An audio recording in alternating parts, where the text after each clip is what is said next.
น้องไข่น้องเศร้าไข่ตอนหนู40มันนี่มา30แล้วทำไม่ได้คนเห็ด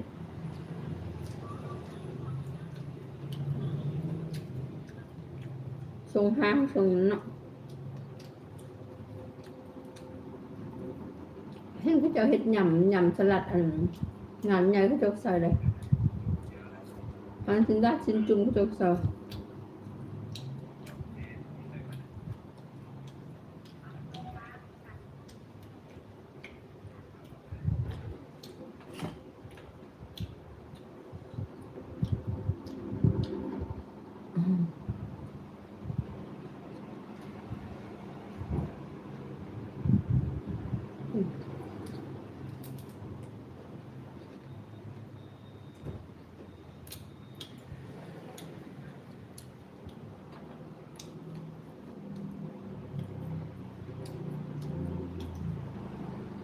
แล้วเอามือเนาะ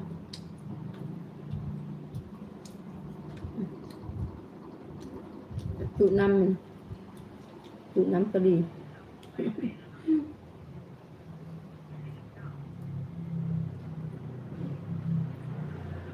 เป็นทูก็มี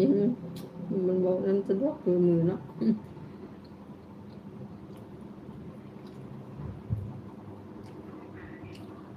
จะเด้อทักทายเข้ามาเด้ออย่าลืมกดไลค์ให้เด้อ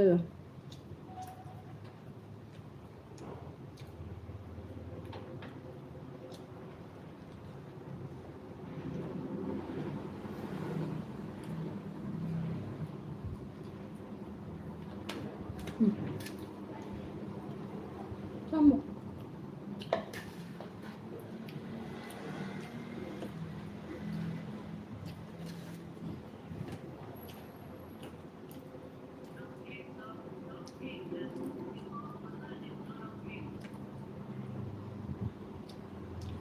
ว่ามีนั่งเล่นเนี่ยหมกไปได้มีนั่ง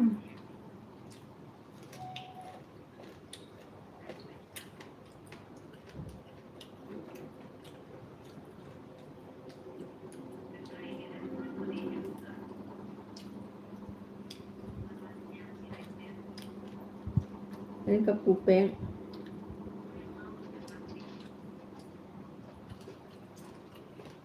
ครับ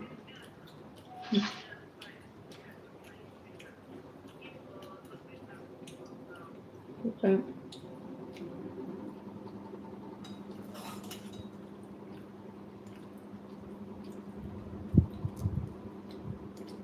เจ้าตำอ่องตำนั้นมาแล้ว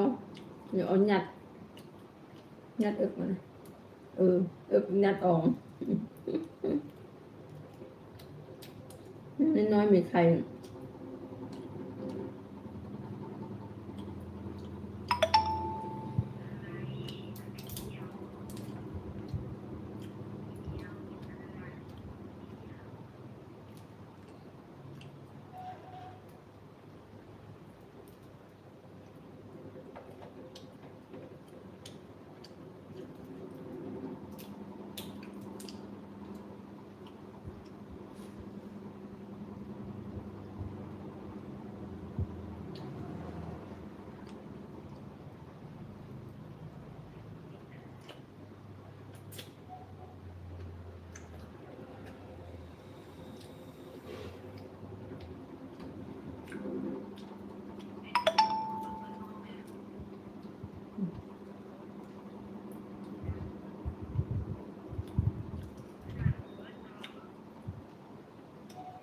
ครับ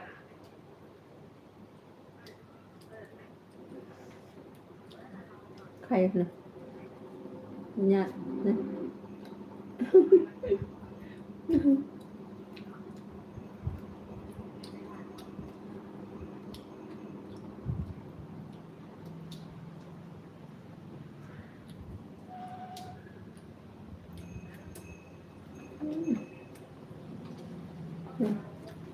ได้แล้วตัวลงกันเด้อเนี่ยบาย